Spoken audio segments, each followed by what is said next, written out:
வணக்கம், நல்வாழ்த்துக்கள்.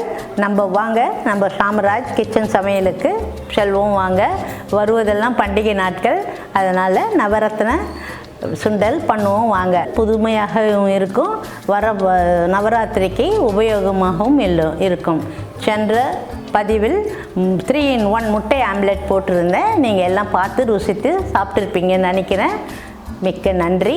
வாங்க, நவதானிய சுண்டல் எப்படி செய்யலான்னு பார்க்கலாம். வாங்க.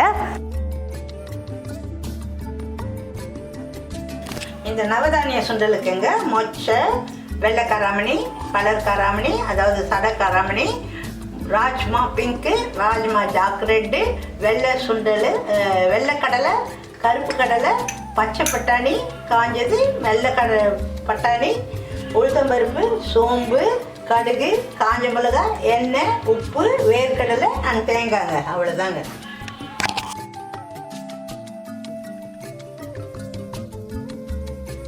இந்த நவதானிய சுண்டலுக்குங்க நம்ம 9 ரக கடலை வச்சுருக்கோம் இல்லைங்களா, எல்லாம் ஊற வச்சு 8 மணி நேரம் ஊற வச்சு வச்சுருக்கேங்க. அதில் ஒன்றா இதில் ட்ரான்ஸ்ஃபர் பண்ணிவிடுங்க. எல்லாம் 100 கிராம் போட்டிருக்கேங்க. ஈச் கடல் ஒரு வெரைட்டியும் 100 கிராம் போட்டிருக்கேங்க. 1. அப்புறம் பச்சை பட்டாணிங்க காஞ்ச அது 100 கிராம். அப்புறம் ராஜ்மா 100 கிராம். இதில் வெள்ளை கடலையும் கருப்பு கடலையும் 2 சேர்த்து ஊற வச்சு வச்சுங்க, அதையும் போட்டுருங்க. அப்புறம் வெள்ளை பட்டாணிங்க அதையும் போட்டுடும். மொச்சை ஊற வச்சு வச்சுருக்கோம் இல்லையா, அதையும் போட்டுருவோம். எல்லாம் ஈக்குவல் அமௌண்ட் போட்டிருக்கேங்க. 100 வெள்ளை காராமணிங்க, அதுவும் 100 கிராம், அதுவும் போட்டுங்க.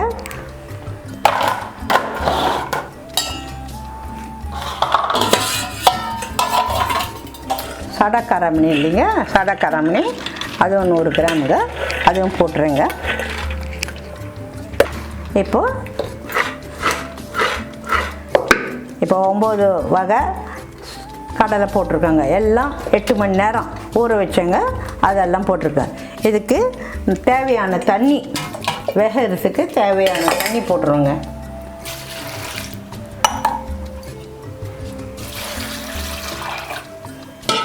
இந்த சுண்டல் வேகிற அளவுக்கு தண்ணி போட்டுருவோங்க. இந்த 9 வகை தானியத்தை தண்ணி அதுக்கு மேலே 1 இன்ச் இருக்கிற மாதிரி வச்சு ஊற்றிருக்கேங்க. அதுக்கு தேவையான உப்பு போட்டுருவோங்க. அதுக்கு தேவையான உப்பு போட்டுருவோங்க.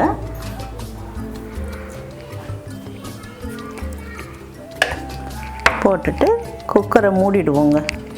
இந்த குக்கரை வச்சுருவோங்க. வச்சுட்டு விசில் போட்டுருவோங்க. இது ஒரு 5 விசில் அடிக்கணுங்க. அடித்த உடனே ஆஃப் பண்ணிவிட்டு அப்புறம் என்ன செய்யலான்னு பார்க்கலாங்க. 5 விசில் அடிச்சுங்க. நான் ஸ்டவ்வை நிறுத்திடுறேங்க. நிறுத்திட்டு கொஞ்சம் ஆறட்டேங்க. இதை எடுத்து ஒரு பக்கம் வச்சிடலாங்க. வச்சுட்டு ஒரு கடாய் திருப்பி அடுப்பு ஸ்டவ்வை ஆன் பண்ணி இந்த கடாய் போடுவோங்க.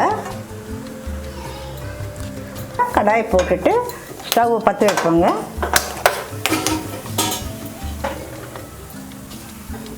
கடாய் காயிட்டுங்க. கடாய் காஞ்சிச்சுங்க. ஏற்கனவே இது வறுத்த வேர்க்கடலை தாங்க, சும்மா சூடாக்கிறதுக்காக கொஞ்சம் போட்டு 2 வறுத்துக்கலாங்க. வறுத்து எடுத்துக்கலாங்க. ஒரு பிளேட்டுக்கு ட்ரான்ஸ்ஃபர் பண்ணிக்கலாம். இப்போ இந்த மிளகாவை போட்டு வறுத்துக்குவோங்க. ஒரு 10 மிளகா போட்டிருக்கேங்க. ஏன்னா 900 போட்டிருக்கேன் இல்லைங்களா, 900 கடலை இருக்குது, அதுக்கு ஒரு 10 மிளகா போட்டிருக்கேங்க.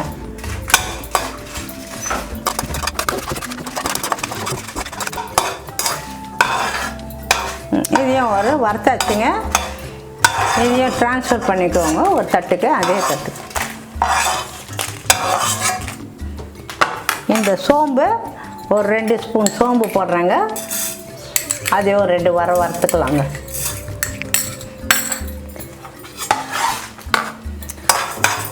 சும்மா கொஞ்சம் சூடானாவே போணுங்க. நல்லா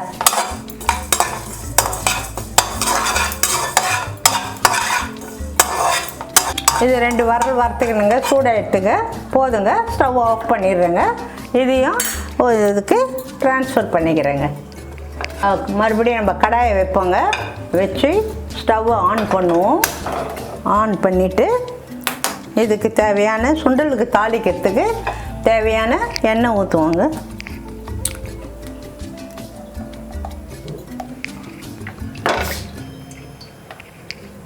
எண்ணெய் காஞ்சிடுச்சு. ஒரு ஸ்பூன் கடுகு போடுறேன். போட்டுட்டு அடிக்கு வெடிக்க விட்டு வெடிக்கிட்டேங்க. வெடித்த உடனே உளுத்தம்பருப்பு போடணுங்க.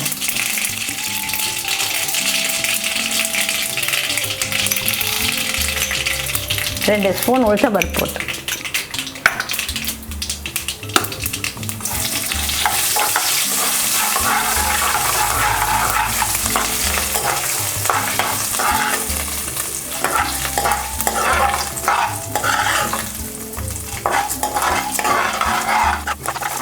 பாதி சவந்து வரும்போதுங்க கருவேப்பிலை போடுவோம்.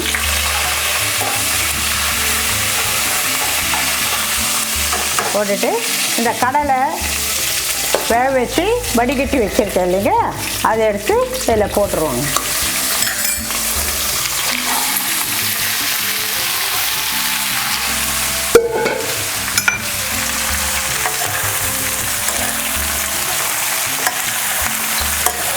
ஏற்கனவே உப்பு எல்லாம் போட்டிருக்காங்க, அதனால் ஒன்றும் தேவையில்லைங்க. இதை நல்லா கொஞ்சம் 5 நிமிஷம் இந்த எண்ணெயில் கலரை விட்டு இருக்கணுங்க. அவ்வளோதான். அதுக்குள்ளே நம்ம என்ன செய்யலாங்க, இந்த வறுத்து வச்சுருக்கேன் இல்லைங்களா, இந்த மிளகா, இந்த சோம்பு, இதை தூள் பண்ணிக்கிறேங்க. இந்த வேர்க்கல்லையும் கொஞ்சம் கோர்ஸாக தூள் பண்ணிக்கிறேங்க.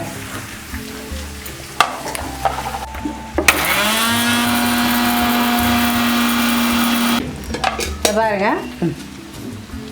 இந்த மிளகாவை எப்படி கோர்ஸாக அரைச்சி வச்சுருக்கேன் பாருங்கள். அதே மாதிரி தனியா வறுத்த பச்சையாகவும் அரைக்கலாம், ஆனால் நல்லா இருக்காதுங்க, வறுத்தா தான் மணமாக இருக்கும். அதனால் கோர்ஸாக அதையும் அரைச்சி வச்சுருக்கேங்க. வேர்க்கடலை ஒரே ஒரு சுற்று தாங்க, வேர்க்கடலையே தெரிகிற மாதிரி ஒரு கோர்ஸாக அரைச்சி வச்சுருக்கேங்க. இப்போது இதை இதில் தூவிடுவேங்க. காரத்துக்கு மிளகாவும், வாசனைக்கு சோம்பும், டேஸ்ட்டுக்கு வேர்க்கடலையும். அவ்வளோதான்.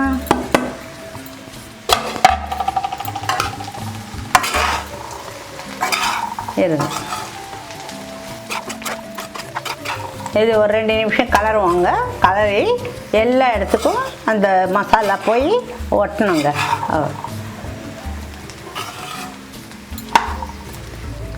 இதில் துருவி வச்சுருக்கேன், தேங்காய் வச்சுருந்தேன் இல்லைங்களா, அதை ஆட் பண்ணிக்கோங்க. It adds lovely taste to the சுண்டலுங்க. அதனால் அதையும் ஆட் பண்ணிக்கோங்க.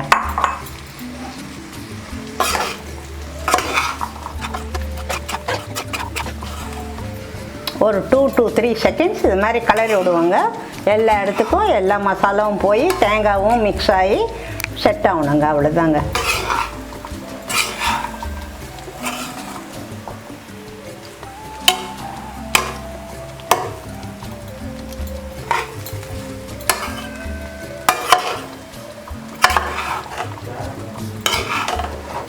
முடிஞ்சிடுச்சுங்க.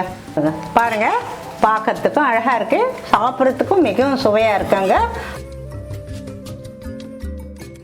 ஆச்சுங்க. பாருங்கள், பார்க்குறதுக்கு உதிரியாகவும் இருக்குது, அழகாகவும் இருக்குது, சுவையாகவும் டெஃபினட்டாக சுவையாக இருக்காங்க.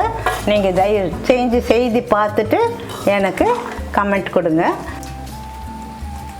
அவ்வளோதாங்க. எல்லாம் போட்டு கலரு. எல்லோருக்கும் வணக்கம்.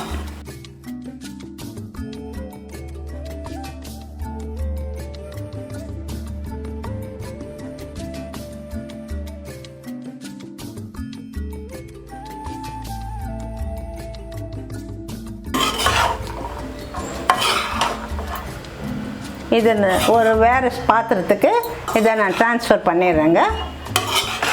நவதானிய சுண்டலை கண்டிப்பாக வர்ற விசேஷ நாட்களுக்கோ இல்லை இந்த நவராத்திரி நாட்களிலோ செஞ்சு நிச்சயம் டேஸ்ட் பண்ணி பாருங்கள். நல்லாயிருக்கும், பிள்ளைங்களுக்கும் பிடிக்கும். ஏன்னா நான் மிளகாய் வறுத்து பொடி பண்ணி போட்டிருக்கேன். ஸோ எல்லாத்துலேயும் மிதமாக இருக்கும், ரொம்ப காரமும் இருக்காது, அதனால் தேங்காயும் இருக்குது, அதனால் ருசியாக இருக்குங்க. லைக் பண்ணுங்கள், ஷேர் பண்ணுங்கள், சப்ஸ்கிரைப் பண்ணுங்கள். தேங்க்யூ ஃபார் வாட்சிங்.